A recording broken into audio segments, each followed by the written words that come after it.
Olá pessoal, beleza? Sejam bem-vindos ao canal Sardinha da Bolsa, um canal de educação financeira. E hoje a gente vai demonstrar para vocês como criar, né, uma reserva de emergência.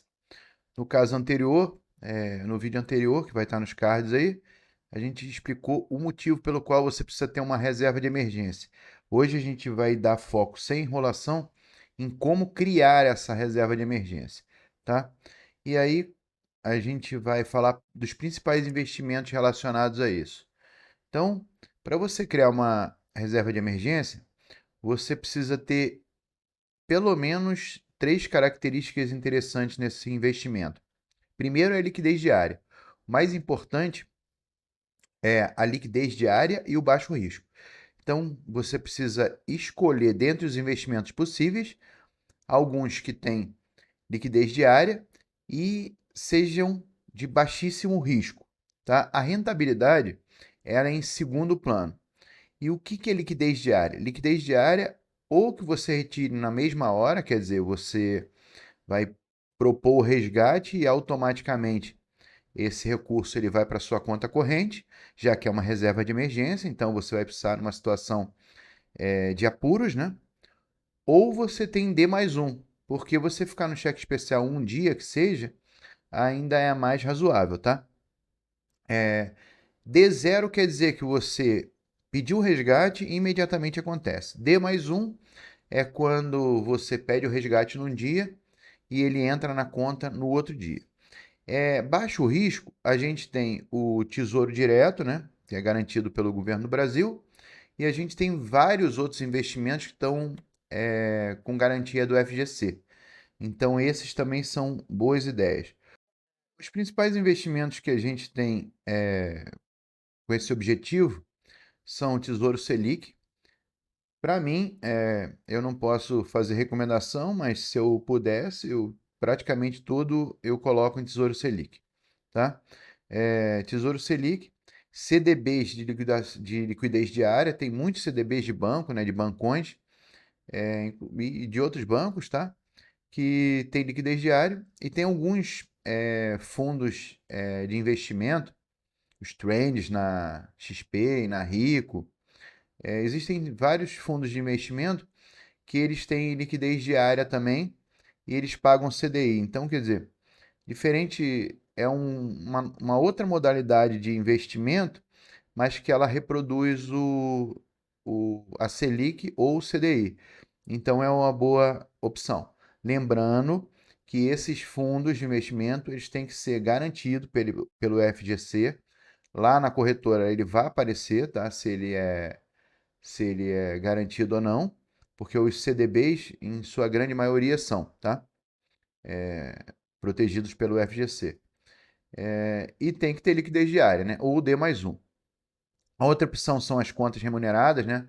As contas remuneradas a gente conhece bem, tem a conta no Nubank, tem do C6 Bank, do Inter. Tem diversos bancos hoje têm a opção de conta remunerada. Essa, essa conta remunerada normalmente ela paga o CDI ou paga bem próximo da Selic. Então são boas opções também. No Nubank ainda tem aquelas caixinhas, né? Então são todas opções que você pode colocar sua reserva de emergência. E tem, na minha concepção, né, a pior, que é a poupança. Por quê? Porque a rentabilidade da poupança, além de ser pior, ela ainda tem um pequeno problema.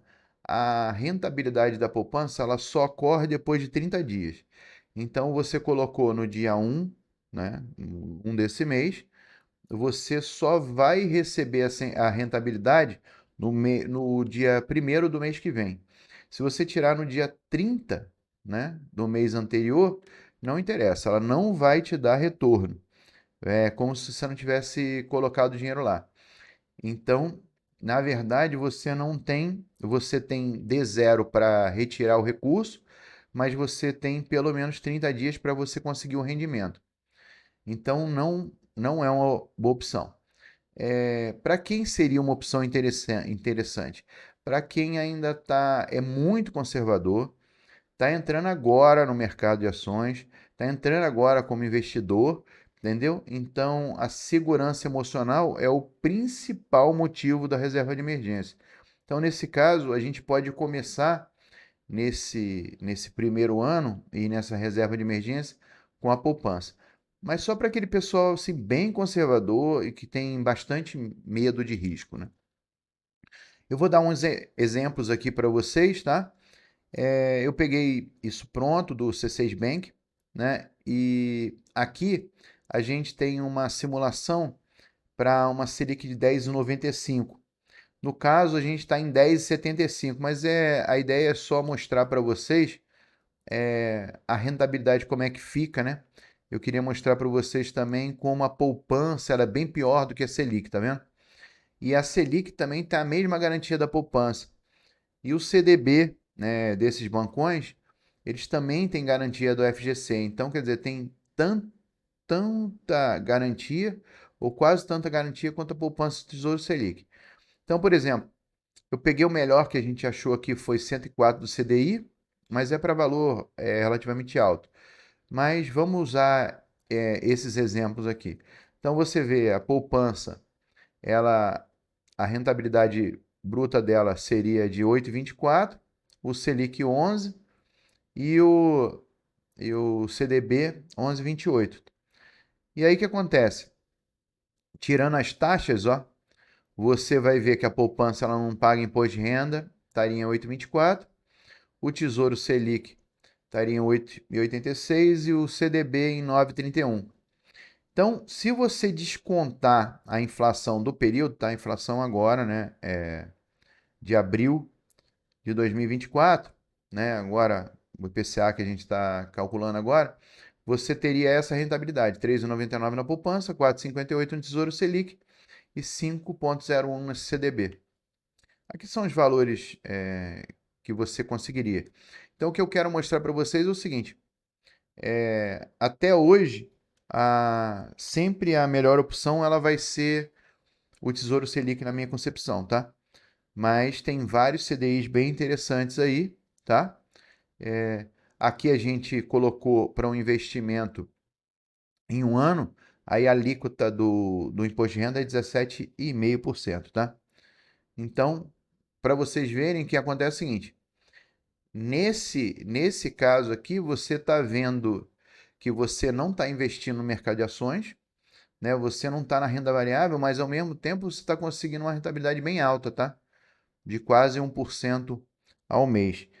Isso aí já seria bem interessante. Então, hoje, com a Selic no patamar que está, e eu acredito que pelo menos até o fim do ano que vem, nos patamares que vão estar a Selic, eu ainda acredito que seja um bom negócio. Então, não precisa se preocupar nesse primeiro momento em investir em mercado de ações ou fundos imobiliários.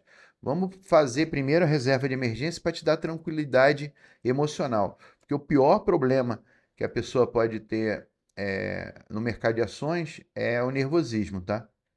E a gente vai tratando isso com o tempo. Bom, como que você vai calcular, né, essa, essa reserva de emergência? Bom, no vídeo anterior, eu falei para vocês que o ideal seria ter 12 meses, né? Só que acontece o seguinte, muita gente entrou em contato comigo e falou assim, 12 meses é impossível, a pessoa já desiste logo de começo. Pessoal, entenda que, na verdade, a reserva de emergência já é o seu primeiro passo como investidor. Então, você já está investindo. Fique tranquilo, não precisa entrar direto no mercado de ações agora. Isso já é um investimento. Se você conseguir fazer sua reserva de emergência dentro de um ano, 2 anos, 3 anos, você já vai estar melhor do que 95% da população brasileira, tá? E acredito que 95% da população mundial, tá? Tirando o Japão e a Alemanha. Mas o que acontece é o seguinte: o fato de você fazer a reserva de emergência já é o primeiro passo como investidor. E eu daria completos parabéns para todo mundo que já conseguiu fazer isso. Até coloca aí nos comentários se você já conseguiu. Se você já tem uma proporção dessa guardada, não precisa botar valores, né? Bota em custos mensais. Aqui eu fiz uma separação, né, entre alguns tipos de emprego e as relacionadas às reservas de emergência. Bom, um funcionário público ele tem estabilidade no emprego, né? E o fato dele ter estabilidade no emprego dá a ele muito mais tranquilidade, porque ele tem previsibilidade no salário dele, tem previsibilidade que ele não vai perder o emprego. Então, automaticamente, no caso de um funcionário público, a gente precisaria apenas de 3 meses. Estou falando mínimo, tá? Mínimo de reserva de emergência. No mínimo 3 meses. Então, quer dizer, para um funcionário público seria relativamente tranquilo guardar 3 meses do salário. Eu ia propor a pessoa fazer o seguinte: guardar durante algum tempo 30% do seu, do seu salário. Em pouco tempo ele já teria a reserva de emergência dele, tá? E por que eu falo 30%? As pesquisas mostram que a maioria das pessoas consegue fazer uma redução no seu custo mensal de 30%. Tanto que os investimentos, quando você vai se dispor a fazer um financiamento, por exemplo, na Caixa Econômica, ela bota o financiamento que comprometa no máximo 30% da sua renda. Então, quer dizer, não é à toa. Isso é calculado, isso é através de pesquisas. O empregado CLT, ele não tem a mesma estabilidade de emprego. Ao mesmo tempo, quando caso aconteça que ele perca o emprego, ele ainda tem a multa de 40%, né, do FGTS e tem o proporcional de férias, o proporcional, né, do 13º. Então, quer dizer, ele não está na tranquilidade de um funcionário público, mas ao mesmo tempo ele ainda tem algum recurso que ele vai receber caso ele perca o emprego. Então, nesse caso, a gente indica 6 meses para o empregado CLT, tá?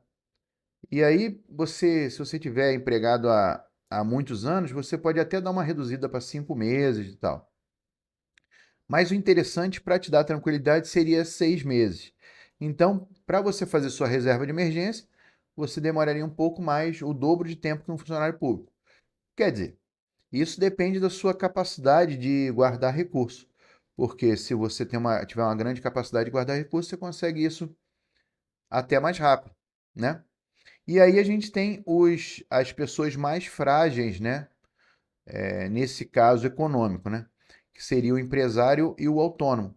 Nesse caso, como a gente tem uma instabilidade muito maior, né, de recursos, inclusive depois de conseguir ter uma frequência maior de recursos, você seria interessante que fosse de 9 meses a 12 meses.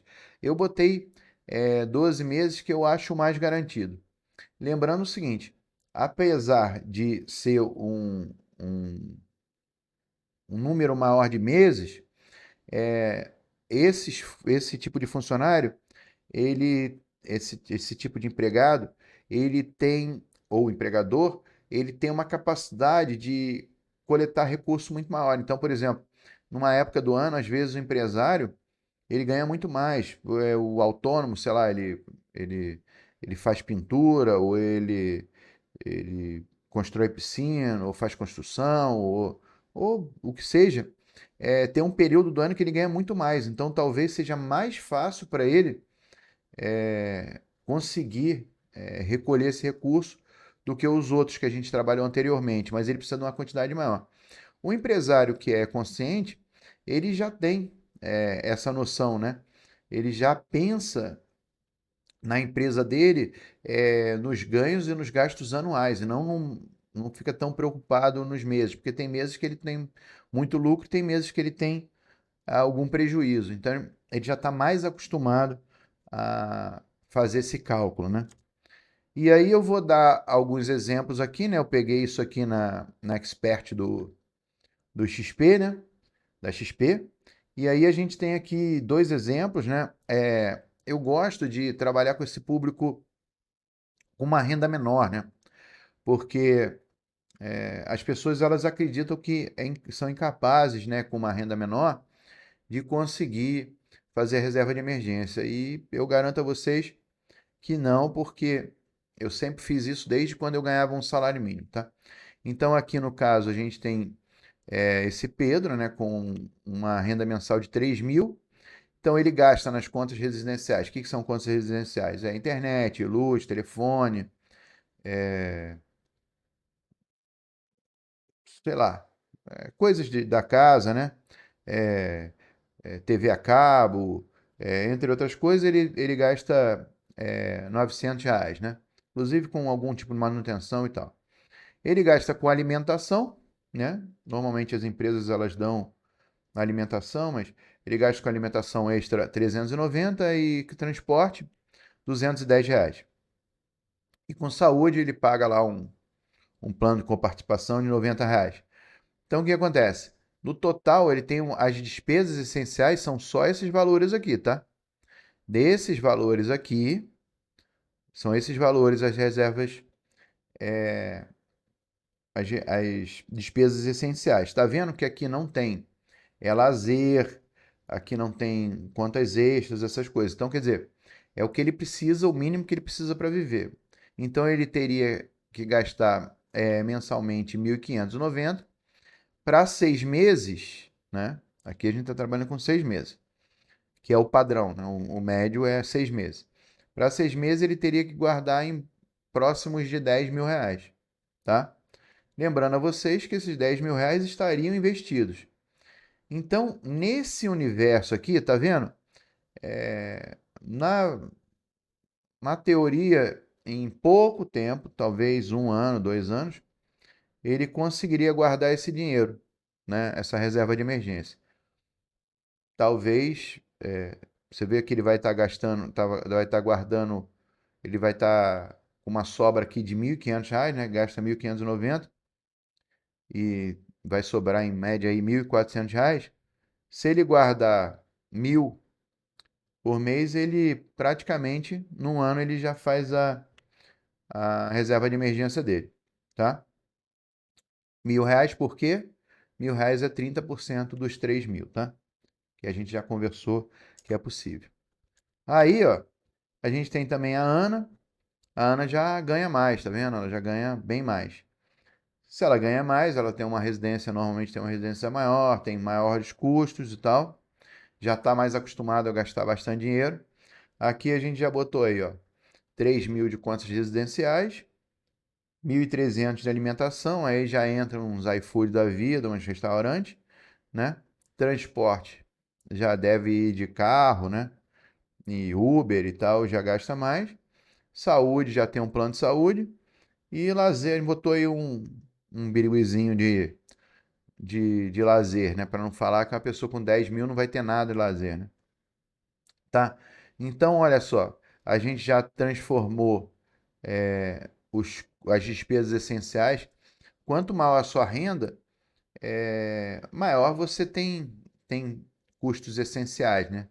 Porque você acaba vinculando, inclusive alguma felicidade a esses gastos, né? Então, aí você vai ter aqui que ela tem uma renda mensal de 10 mil e ela gasta, né, metade com o essencial, né? De novo, né? Então, o que acontece? Ela precisa de 5.500 por mês. Se eu multiplicar por 6, né, 6 meses, a gente teria R$ 33.000. Então, tá vendo? No caso, para ela fazer a reserva de emergência dela, ela precisaria de R$ 33.000 para dar essa segurança, essa tranquilidade, para ela entrar no mundo dos investimentos, no mercado de ações, na renda variável com tranquilidade, tá? Dessa forma, ela vai manter os investimentos dela, mesmo na queda, ela vai ter coragem de fazer aporte, mesmo quando a ação está lá embaixo, mesmo quando todo mundo está falando para vender, ela vai ter coragem de ir lá e comprar. Ela vai ter coragem de não vender a ação dela, mesmo perdendo 30%. Por quê? Ela tem uma segurança.